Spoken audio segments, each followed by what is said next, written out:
Alors après avoir défini l'accent plan sur AutoCAD, donc je vais supposer que cette ligne-là, elle définit l'accent plan que nous avons étudié au niveau de la deuxième partie, qui est le choix de l'axe sur AutoCAD.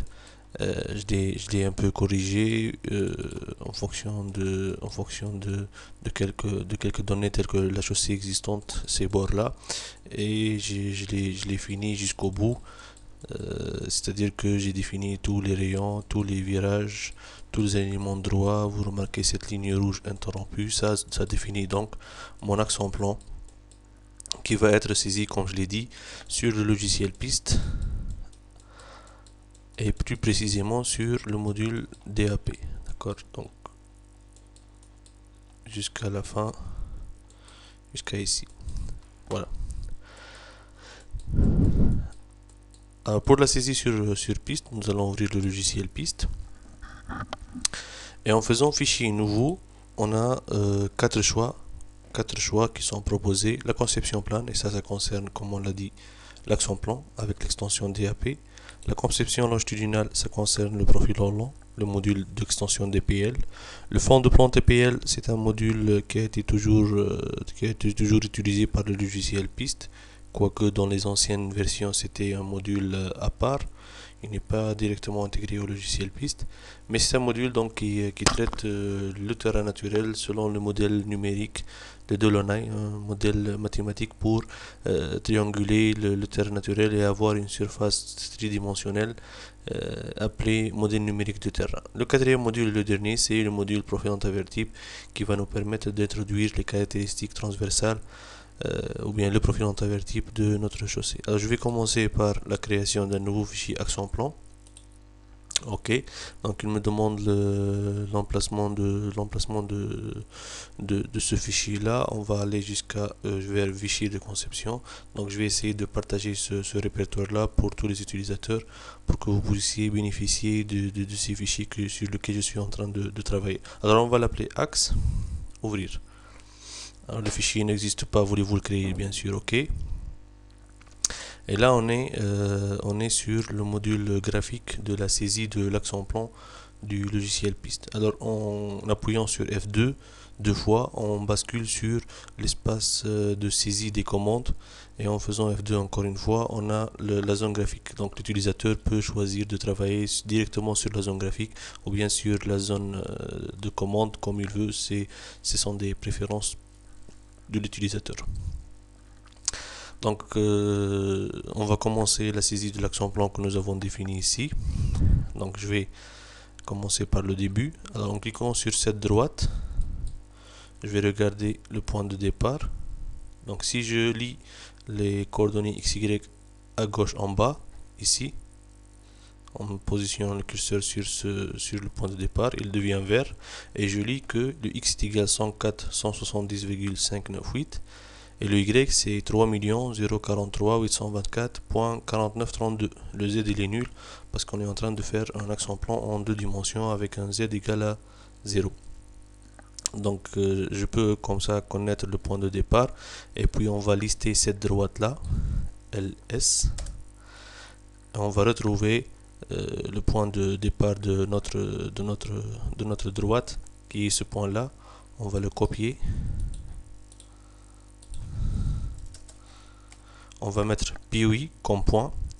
P1 c'est le nom du point, et on va mettre le X et l'Y, mais il faut tâcher à éliminer ce Y égal parce que c'est ça la commande que va accepter le logiciel piste. Donc au niveau des points, on utilise la commande POI, et ensuite on va mettre le numéro du point, P1, P2, P3, ainsi de suite, le X et le Y. Tout ça séparé par juste des espaces. Et on fait entrer. Donc si c'est écrit en bleu, c'est que le logiciel l'accepte.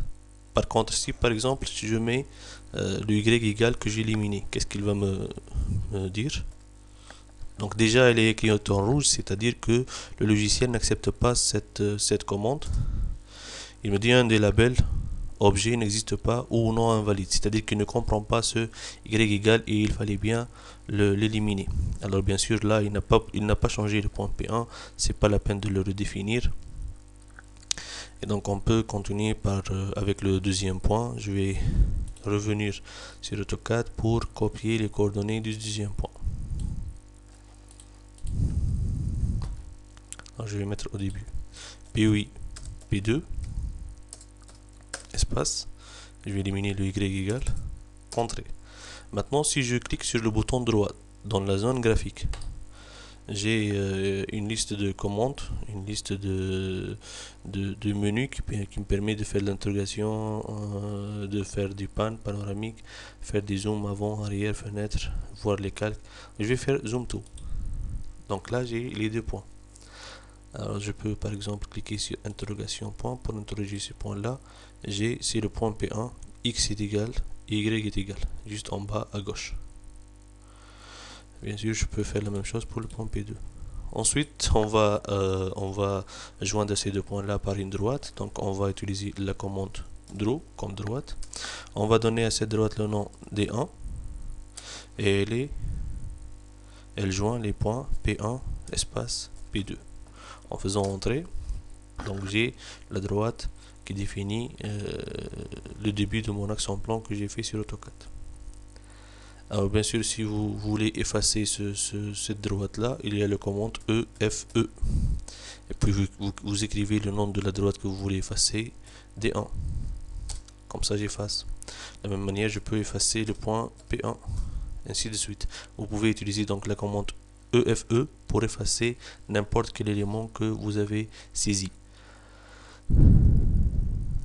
Sinon, pour le dessin de la droite, il y a d'autres commandes. Il y a une autre méthode. Vous cliquez à droite en haut sur élément, ensuite droite, nom de l'élément, et vous allez écrire D1. Ensuite, vous allez cliquer ici sur point, le point de départ, point, le point d'arrivée. Exécuter. Si vous ne voulez pas écrire les commandes manuellement et que vous voulez utiliser les boutons, chaque utilisateur peut utiliser les commandes qu'il veut, sauf que moi-même je préfère les écrire parce que c'est un peu plus rapide, c'est tout.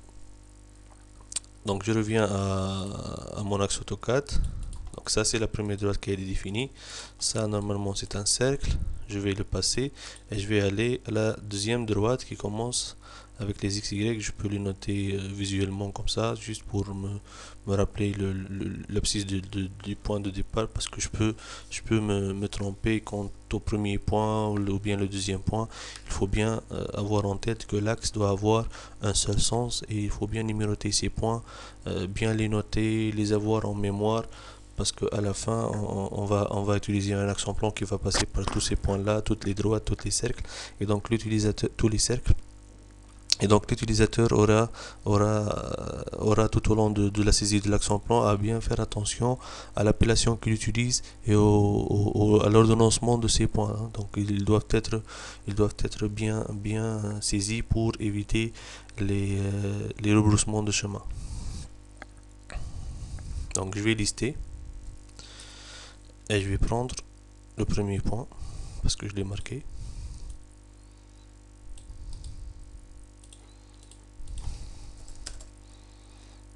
Donc P3,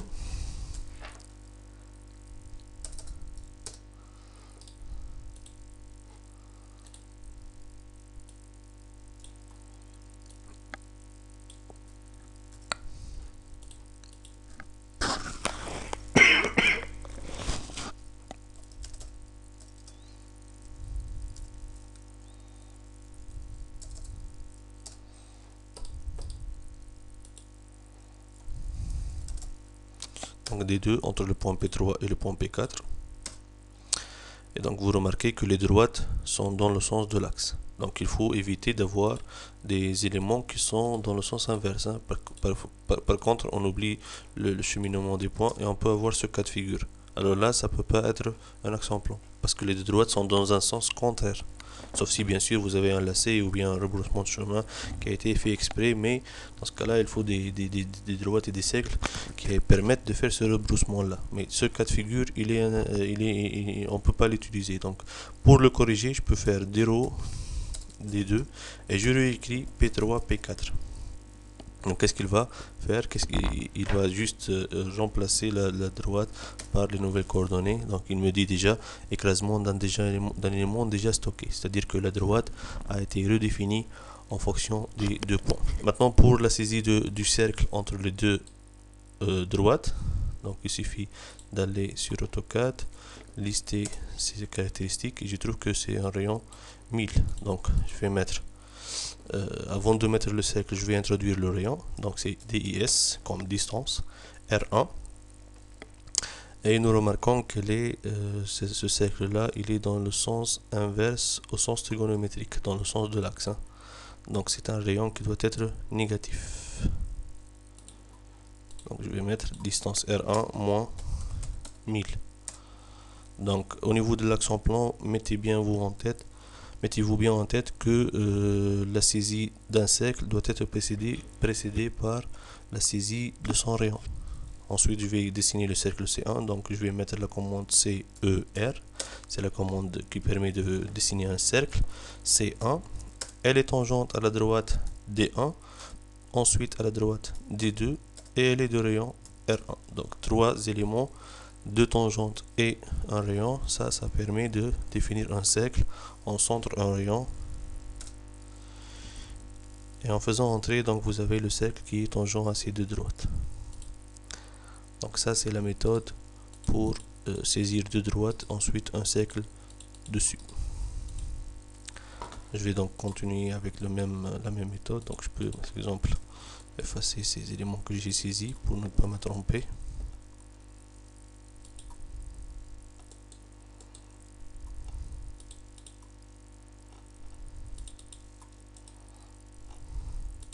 Donc là j'ai un petit bout de droite. Je le liste, je prends le premier point.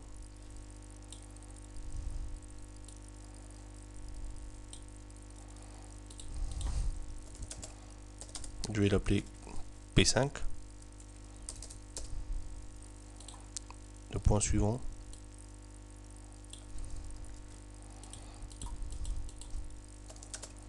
P6.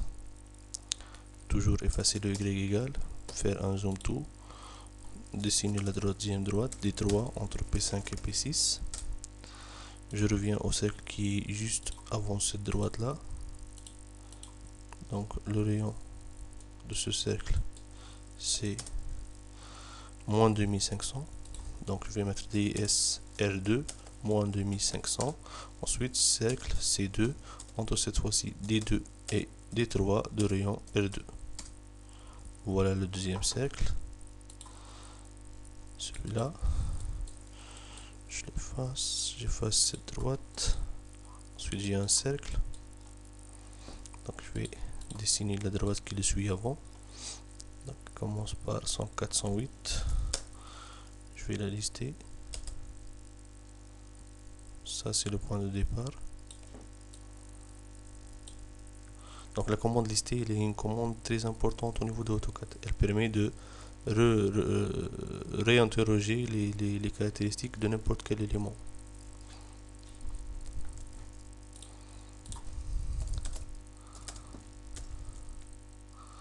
Le point P7. Je vais continuer avec vous la saisie de cet axe-là jusqu'au rayon pour lequel on va définir la clotoïde. Ensuite, vous pouvez continuer l'axe vous-même, c'est toujours de la répétition.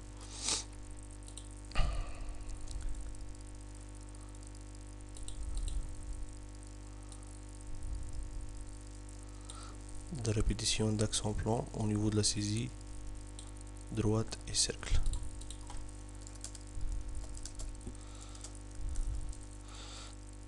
Alors au début ça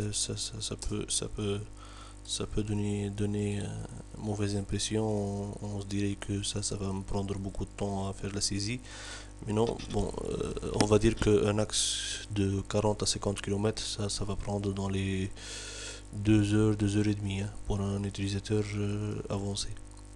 Sinon, il y aurait d'autres astuces. Il y a d'autres astuces qu'on peut utiliser pour importer l'axe en plan d'AutoCAD sur le logiciel piste, mais je préfère ne pas les donner tout de suite là parce que ça peut gêner un peu la compréhension du module. Et en plus de ça, j'ai besoin que l'utilisateur connaisse les différentes commandes que je suis en train d'utiliser et qu'il les pratique au moins pour une dizaine à une quinzaine d'axes Parce qu'après, s'il utilise des moyens automatisés pour générer l'action plan sur piste et qu'il y ait une erreur, il vaut mieux qu'il maîtrise ces commandes-là pour pouvoir corriger l'erreur. Donc, c'est très important de passer par la saisie des actions plans selon cette méthode-là, la première méthode proposée par Cetra, juste pour apprendre les commandes et savoir corriger un axe. Donc la droite donc D3 c'est écrit en bleu, donc c'est défini. D4 il a écrit en vert, donc il ne la connaît pas, donc je peux l'utiliser. Parfois je n'apprends, je ne vais pas noter toutes les droites que j'ai saisies. Il suffit de taper par exemple draw D2, elle est en bleu, donc on l'a défini. D3 c'est en bleu, D4 c'est en bleu, D5, D5 c'est en vert, c'est que c'est une droite. Ce nom-là n'a pas encore été utilisé pour nommer une droite quelconque, donc on peut l'utiliser. Voilà. Ensuite j'ai ce cercle là, donc maintenant au niveau du sens de l'axe,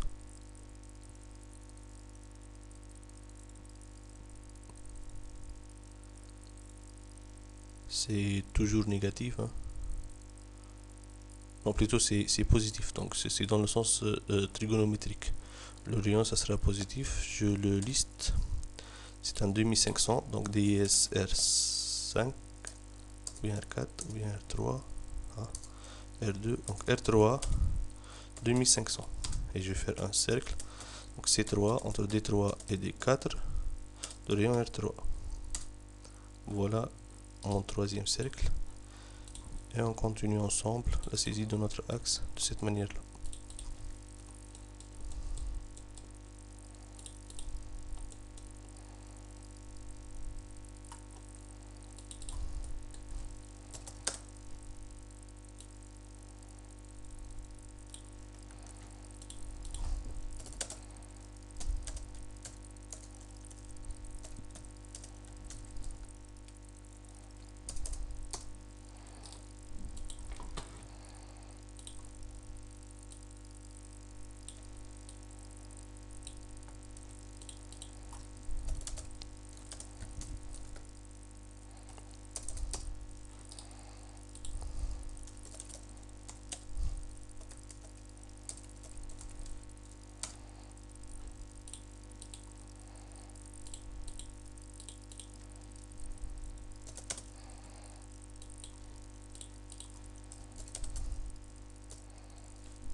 Donc remarquez que à chaque fois j'ai fait zoom to juste pour vérifier si j'ai bien copié les bonnes valeurs pour le x et pour le y pour ne pas avoir des problèmes après. Donc à chaque fois que je dessine quelque chose, je fais un zoom to par souci de conformité de l'action plan.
Bon, là vous remarquez que j'ai un cercle suivi par un autre. Donc au niveau de la saisie de ces deux cercles là, je suis obligé de saisir l'un d'eux non plus par la commande droite droite rayon, mais plutôt avec le centre et le rayon. Donc je vais le lister, donc il me donne le centre, donc je vais noter le centre, P8 centre 1. Je fais zoom tout, j'ai le centre ici, donc cette droite là elle a comme centre ce point là et elle est tangente à cette droite là. Donc je peux donc au niveau du rayon c'est 900. Je vais essayer de faire cercle C7 C7 ce point là tangente à cette droite là. Donc il n'accepte pas ça. Peut-être qu'il faut introduire le rayon aussi. DSR7. Donc j'ai dit que c'est du 900 dans le sens négatif. Donc moins 900. Je vais faire le cercle C7 passant par ce point là et de rayon moins 9000. Ok, exécuter. Donc ça c'est le deuxième cercle, le premier cercle.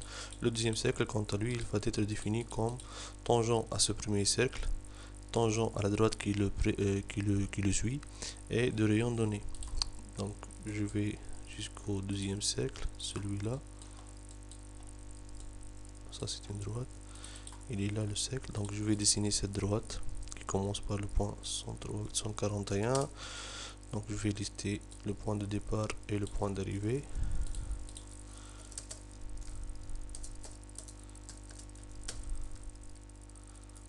Voilà.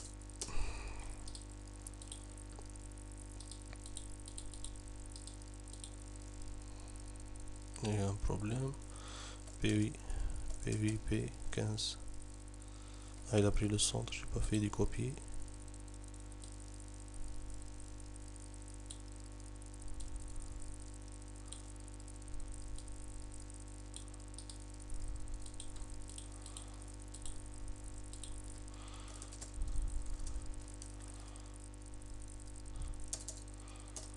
Donc ça c'est la première, c'est le premier point de la droite qu'il suit. Ça c'est le point d'arrivée.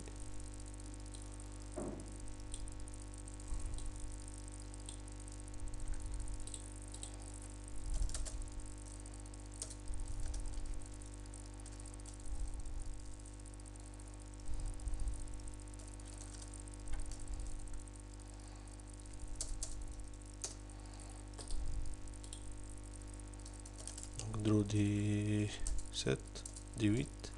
D8 ça n'a pas été utilisé. Voilà. Ensuite je vais définir un cercle qui soit tangent à ce cercle, à cette droite, et donc deux rayons.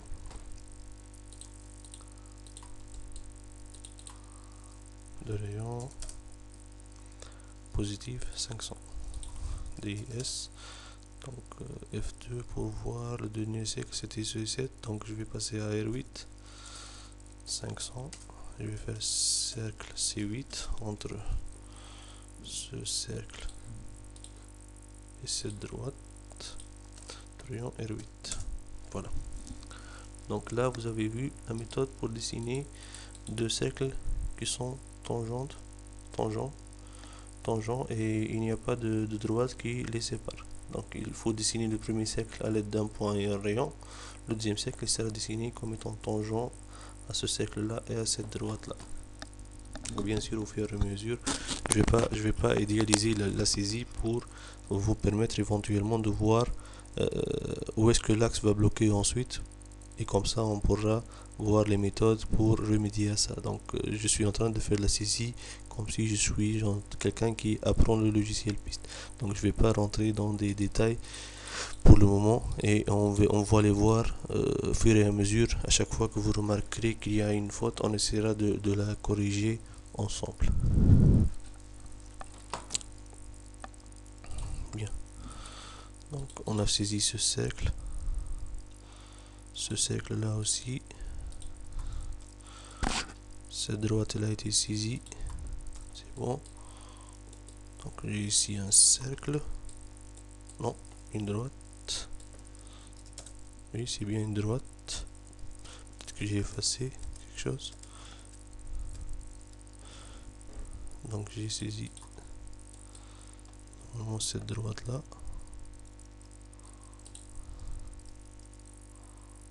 ici. Donc ça c'est le point P15 qui est ce point là.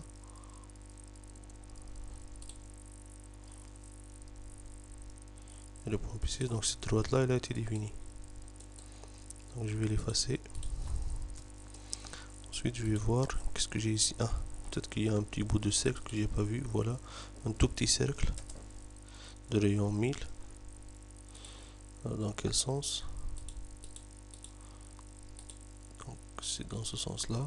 Donc c'est négatif. Donc je vais saisir cette droite.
si j'ai oublié par exemple le rayon que j'ai fait entrer, il ne comprend pas la syntaxe parce qu'il lui manque le rayon. Donc je peux revenir à la dernière commande que j'ai saisie avec la flèche du curseur en haut. Voilà, donc je retrouve la commande, il suffit d'ajouter le R10.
Donc là encore, non, non, c'est pas, c'est une droite.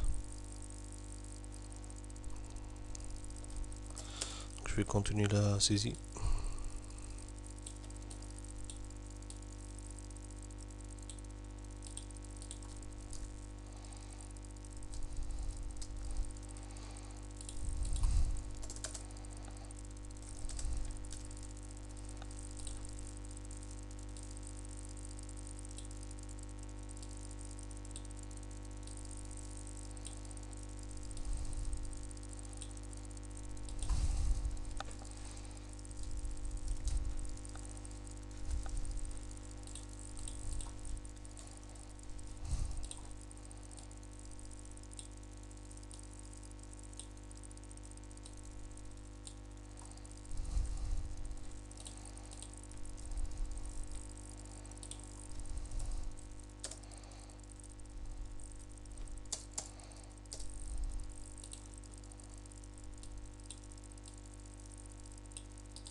Donc au niveau de l'axe, j'ai remarqué qu'il y a beaucoup de cercles et qu'il y a beaucoup de changements de direction qui sont inutiles.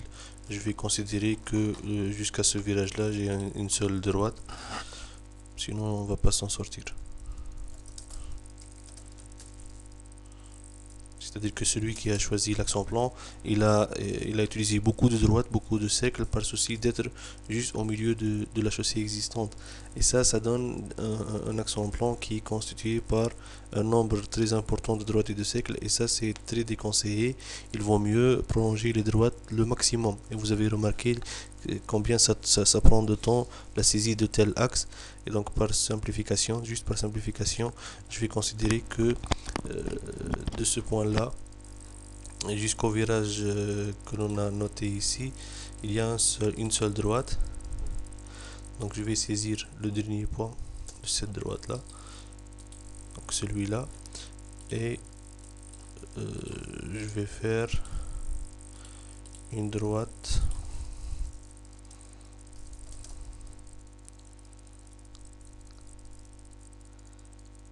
donc D16 entre ce point-là et celui-là, et un rayon, par exemple on va prendre R16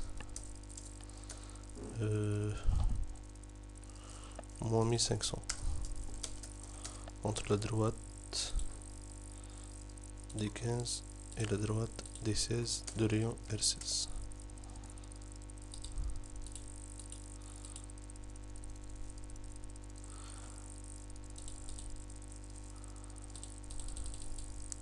Alors arrivé à ce cercle-là, nous avons pris le rayon 120. Bon, c'est un autre fichier. On va prendre le rayon 120. Hein. Donc pour le virage, on va prendre un rayon 120 et il sera calé sur la droite juste après. Donc je vais saisir cette droite-là. Donc ici, je vais vous montrer la méthode pour implanter des clotoïdes avec des longueurs bien définies.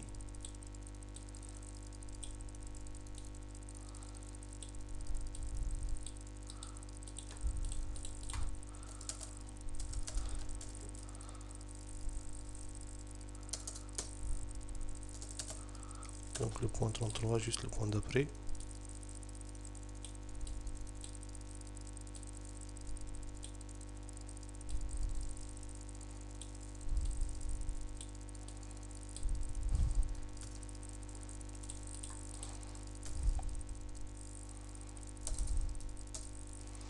La droite, ce sera une droite des 17 entre le point P32 et le point P33. Je vais faire un zoom fenêtre sur cette partie. Donc je vais maintenant implanter un cercle de rayon 120 avec les clotoïdes qui vont avec. Alors la clotoïde, comme on l'a dit, c'est un élément géométrique avec son équation, tout le monde la connaît, c'est A au carré avec égal à RL. Avec A, c'est le paramètre, L, c'est la longueur de la clotoïde, et R, c'est le rayon du cercle. Donc maintenant, on a le rayon du cercle, c'est 120. Ce que l'on doit déterminer, c'est pas le paramètre, mais c'est plutôt la longueur de la clotoïde. Donc il faut satisfaire une certaine longueur de clotoïde selon les normes qui va me permettre de faire une variation du dévers sur cette longueur-là. Donc généralement, il y a une formule qui est très connue. Donc je vais utiliser la calculatrice. Normalement, la longueur de la clotoïde, c'est la variation du dévers divisé par 2 fois la vitesse de référence sur 3,6.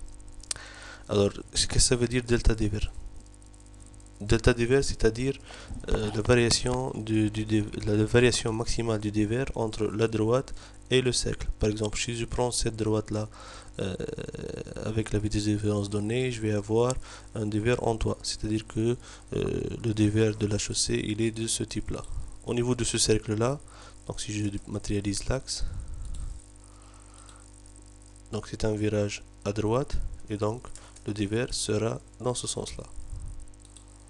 Alors ici, j'ai un dévers en toit. Sa valeur c'est 2,5, 2,5.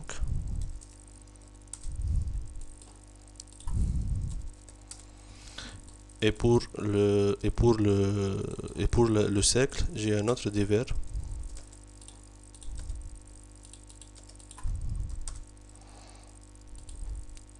Donc normalement, je calcule le dévers sur le cercle en fonction de la vitesse de référence et en fonction du rayon du cercle. Je vais trouver pour un rayon 120, normalement c'est du 7%, mais dans mon cas, je vais prendre 5% comme dévers maximal. Donc vous pouvez calculer le dévers et déterminer les vraies valeurs de dévers sur votre cercle. Alors là, sur le bord droit, je vais remarquer que la variation du dévers, c'est de 2,5%, donc 5 moins 2,5, ça fait 2,5. Par contre, du côté gauche, j'ai 5 et moins 2,5. Donc ça, c'est la variation, c'est 7,5%. Alors la formule propose delta dévers sur 2, donc 7,5 sur 2, fois la vitesse de référence, je vais prendre 80 km/h, sur 3,6. Donc j'ai une clotoïde de longueur 83,33 mètres. Je vais prendre 84 mètres. Donc je vais implanter une clotoïde entre la droite et le cercle, et ensuite entre le cercle et la droite qui le suit, de longueur 84 mètres. Pour cela, je vais définir la distance L1, la longueur L1, 84 mètres. Ensuite, je vais définir le rayon R17, voilà. Dans ce cas-là, il est dans le sens négatif, moins 120. Donc la première chose à faire, c'est d'introduire la longueur de la clotoïde et le rayon du cercle. Ensuite, on va dessiner une clotoïde, un cercle et une clotoïde. Alors bien sûr, on peut dessiner le cercle avec le centre et le rayon, ensuite implanter les clotoïdes. Sinon, on peut utiliser directement élément liaison. On va l'appeler LA1 entre cette droite et cette droite. Alors, qu'est-ce qu'il me dit? Qu'est-ce que vous voulez donner? Le paramètre de la clotoïde, sa longueur, le ripage, une distance, donc un rayon, un point. Donc, il y a différentes méthodes pour introduire les liaisons. Il suffit de consulter le manuel d'utilisation du logiciel PIST. Mais la plus utilisée, c'est la liaison entre deux droites avec une longueur de la première clotoïde, 84 mètres. Ensuite, le rayon du cercle, moins 120 mètres.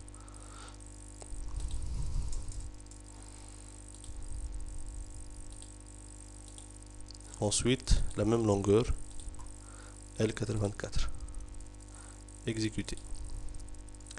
Les clotoïdes, elles sont trop longues. Donc, au niveau de ce virage-là, il n'a pas pu dessiner une clotoïde cercle plus clotoïde parce qu'il trouve que la longueur développée elle sera plus grande que ce qui lui est offert. Donc, je vais essayer de diminuer un peu la longueur de la clotoïde. Parfois, on est obligé de faire des choses comme ça. Ou bien, on peut même, pourquoi pas, prolonger cette droite-là jusqu'ici, par exemple.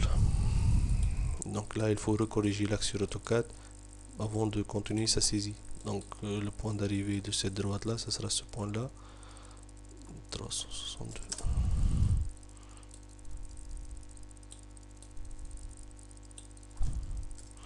Donc je reviens à piste, donc je vais faire élément point, ce point là, valeur courante, il va me donner le x et y, je vais les remplacer par les nouvelles coordonnées que j'ai choisies moi-même sur AutoCAD. C'est juste pour prolonger la droite, pour voir si effectivement maintenant on peut dessiner la clotoïde. Donc je reviens avec les flèches du curseur, la commande de la liaison, et je vais entrer. Les clotoïdes sont toujours longues, donc je suis obligé de diminuer la longueur. Donc je vais prendre par exemple 65 mètres. Je reviens à la commande. Bon. Le rayon il est tellement petit que la longueur de la clotoïde elle prime sur la développée du cercle. Donc je peux par exemple augmenter encore jusqu'à 70. Ça peut aller. Mais bon, l'idée c'est d'avoir 84, mais dans notre cas de figure, le cercle ne peut plus être implanté, donc je vais prendre des clotoïdes de longueur 70 mètres. D'accord? Donc ça c'est la méthode pour implanter clotoïde, cercle clotoïde entre deux droites pour un rayon, pour un petit rayon dans l'axe en plan. Donc voilà. Donc je viens de présenter ici les différentes commandes que l'on peut utiliser.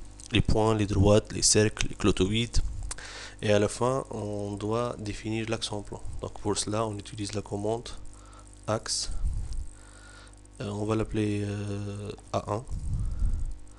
On va donner le nom de du premier point, donc P1, et on va mettre auto, c'est-à-dire que le logiciel il va commencer par le point P1 et choisir et suivre l'axe en plan en tant que droite cercle, ainsi de suite, et qui doivent être tangents jusqu'à la fin de l'axe. Donc si je fais entrer, donc je remarque que l'axe il a commencé ici, c'est bon, ça c'est mon premier point. Il est arrivé jusqu'au dernier point, c'est bon, donc il a parcouru tout l'axe, sauf que ici j'ai un cercle qui n'est pas normal. Donc je vais faire un zoom ici, et je remarque que ce cercle là, il est implanté ici. Donc je peux par exemple interroger ce cercle. C'est le cercle C16 de rayon moins 1500, c'est-à-dire que le rayon que j'ai choisi c'est un rayon négatif, et l'axe, le cercle a été dessiné du mauvais côté. Donc là, pas la peine de paniquer, on va pas reprendre l'axe en plan, on va juste modifier une seule valeur, DIS R16. On va juste modifier, donc valeur courante, c'est moins 1500, donc je vais éliminer ce moins et faire entrer. Et l'axe sera recalculé et tout rentre dans l'ordre. Donc le mode automatique qui est généré par le logiciel piste, il me permet de changer n'importe quel paramètre, des coordonnées d'un point, la définition d'une droite, la valeur d'un rayon, la définition d'un cercle, et en changeant ce paramètre là, l'axe il est recalculé et ce n'est pas la peine de le reprendre. Maintenant si je fais F2, je vais basculer vers le mode texte et je vais avoir le tableau que vous connaissez tous, le tableau de caractéristiques de l'axe en plan. Donc sur ce tableau là on va lire les éléments D1, C1, D2, C2, ainsi de suite. Donc ce sont les éléments que j'ai définis. Leurs caractéristiques, bien sûr, pour les droites on va avoir le gisement. Le gisement c'est l'angle que fait la droite avec la verticale, et C1 c'est le cercle. Le cercle est caractérisé par le centre XC, YC et le rayon. Bien sûr, on va donner la longueur développée de chaque élément, que ce soit une droite ou bien un cercle, les abscisses de départ et d'arrivée de chaque élément, et les XY des éléments que j'ai saisis, donc les XY des points de tangence. Donc ce tableau-là, il est très important, il doit être accompagné avec l'axe en plan pour n'importe quel dossier d'étude. Donc vous remarquez que là je viens de saisir 13 km 918. Non, c'est pas logique. Donc je vais recalculer l'axe. Ce 13 918 il tient en compte le grand cercle qu'on a corrigé, parce que j'ai dit que la longueur de l'axe est 11 km, donc c'est pas logique de voir 13 km 918. Donc je vais faire axe A1, ensuite je vais cliquer sur recalculer l'axe, ok. Voilà, donc c'est du 4 km 493, ça c'est logique. Donc je viens de recalculer l'axe et j'ai les vraies valeurs que je peux exporter ensuite pour les imprimer ou bien pour les éditer sur mes plans. Donc ça c'est pour la définition de l'axe. Et ici on fait un petit récapitulatif des commandes qu'on a utilisées. Donc on a utilisé la commande PUI pour la définition d'un point, donc PUI nom du point XY. Ensuite on a utilisé la commande draw, ensuite le nom de la droite et le point de départ et le point d'arrivée. Ensuite nous avons utilisé la commande DIS pour définir que ce soit le rayon d'un cercle ou bien la longueur d'une clotoïde ou bien même un paramètre d'une clotoïde. Donc tout ce qui est distance on l'introduit avec la commande DIS. Pour les cercles on a utilisé la commande CER comme cercle. Donc le nom du cercle, le nom de la première droite, le nom de la deuxième droite et le rayon. Ensuite pour définir l'axe nous avons utilisé la commande axe. Nous avons donné le nom de l'axe A1, le point de départ P1 et on a fait auto, ou bien on peut cliquer par exemple sur ce bouton là, fin automatique, il va écrire auto, et donc c'est la commande pour définir l'axe. Alors vous me demandez combien je peux définir d'axes.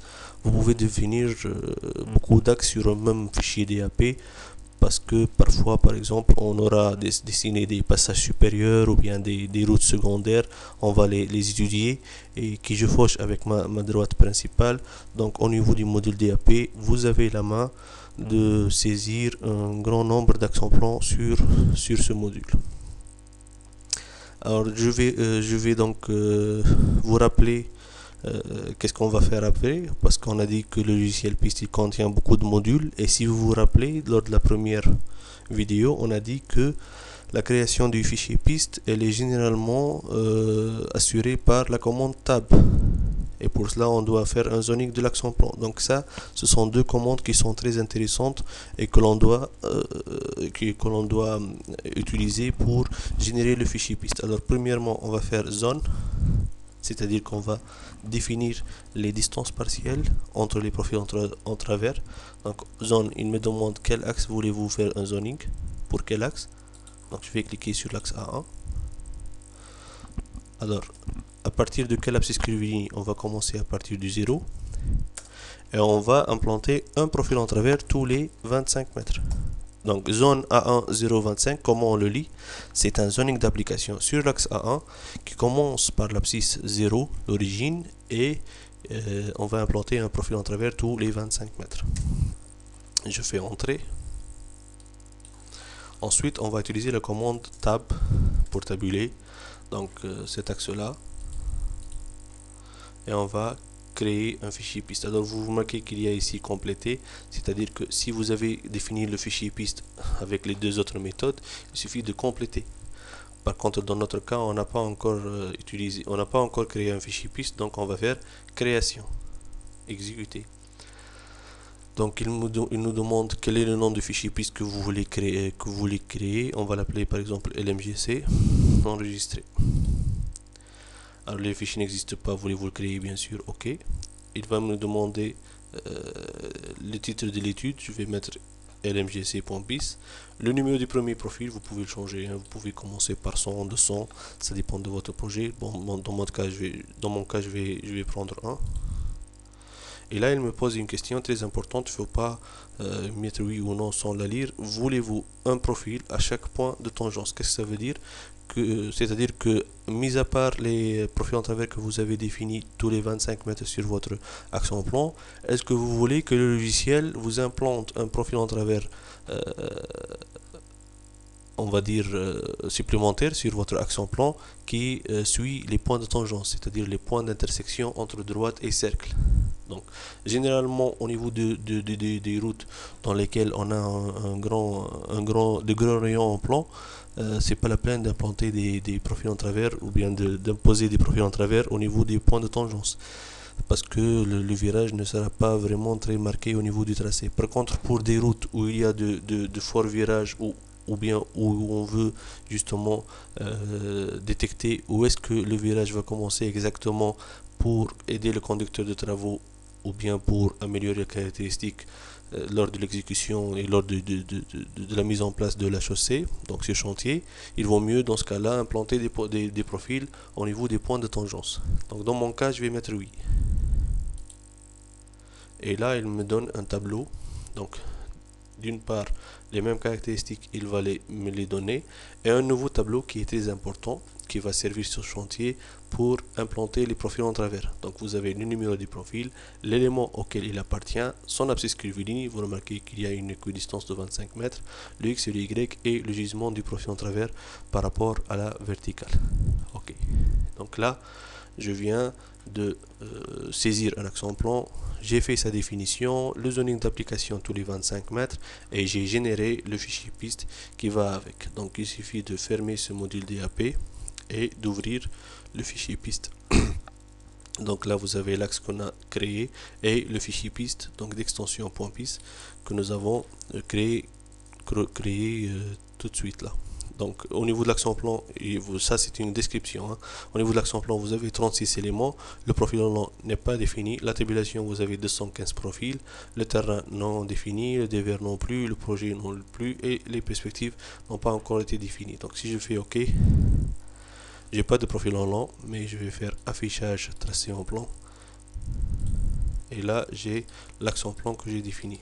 Je peux faire calque, profil, et regarder les profils en travers que j'ai créés.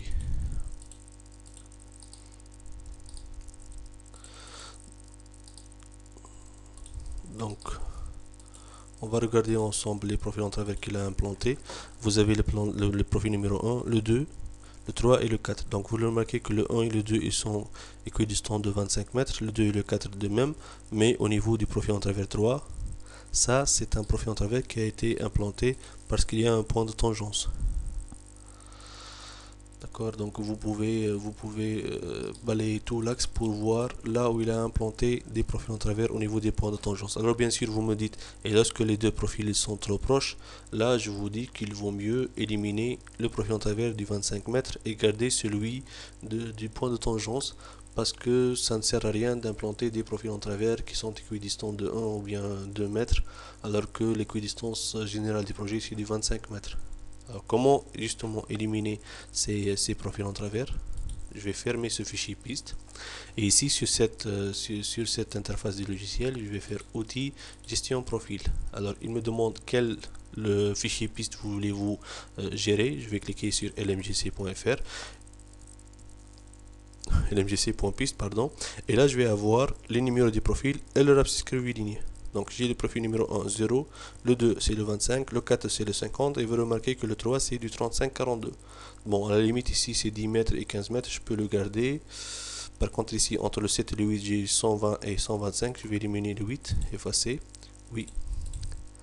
Donc je vais avoir 120 entre 100 et 150, je peux garder ça. Ensuite je vais descendre un peu plus loin. 396 et 400, je vais éliminer le 400. À chaque fois, ça c'est un défaut, hein. À chaque fois il va me ramener vers le début et donc je suis obligé de reparcourir. Alors là c'est inférieur à 1 mètre, hein, c'est du 33 cm, je vais éliminer le 475. Heureusement, lorsque je vais descendre, il va mettre une couleur gris sur le dernier profil que j'ai traité. Donc 575, 593, je vais éliminer le 600. Et ainsi de suite. Vous pouvez éliminer n'importe quel profil que vous jugez mal implanté ou bien que vous jugez très proche du profil qui le suit, et à la fin, lorsque vous allez rééditer votre action plan, votre fichier piste, vous aurez ces profils là qui ont été éliminés.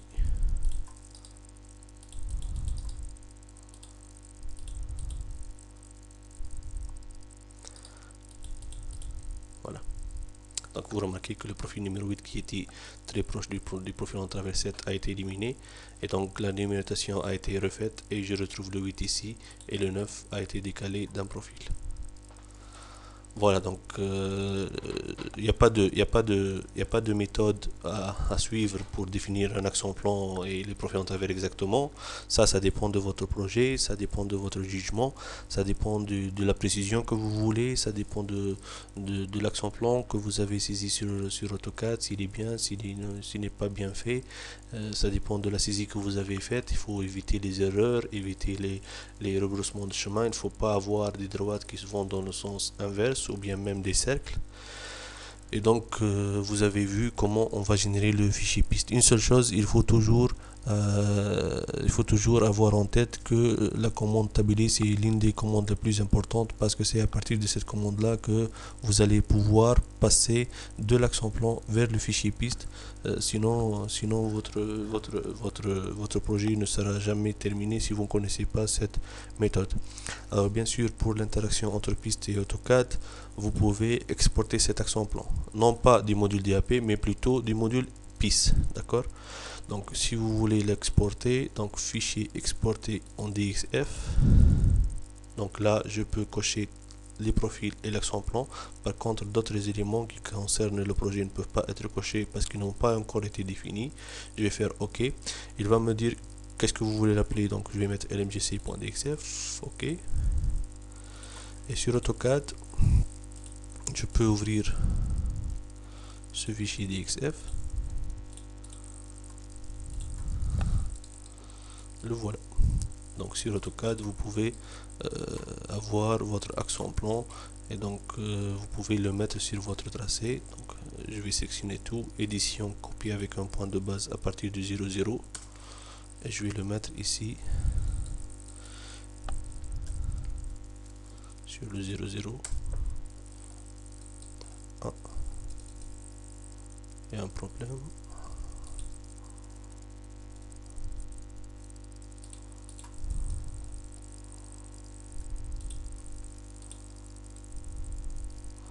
j'ai des calques qui sont fermés.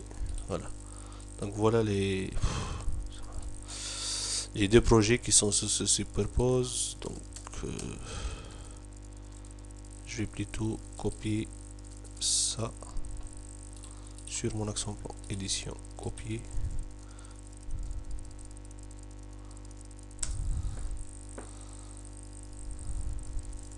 Je vais les coller ici.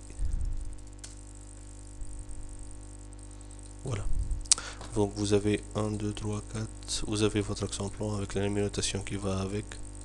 Vous m'excusez, hein, je viens de placer l'accent plan dans mon fond topographique alors que j'avais un accent plan qui a été défini auparavant. Donc j'avais deux projets qui se superposent, mais là j'ai ramené le fond topo sur mon accent plan et ça fait l'affaire. Donc vous avez l'accent plan que vous avez dessiné sur AutoCAD qui a été exporté par le logiciel piste. Je peux aller vers le virage pour voir la clotoïde. Voilà, la clotoïde elle est dessinée par le logiciel piste comme étant une polyligne. Donc ça c'est le rayon 120. Et tout de suite après, nous avons la clotoïde. Et si j'interroge sa longueur, je vais avoir une clotoïde de longueur 70 mètres. Rappelez-vous qu'on a diminué un peu la longueur de la clotoïde pour pouvoir l'implanter. Donc voilà, au niveau de l'export de l'accent plan d'AutoCAD vers de piste vers le logiciel AutoCAD.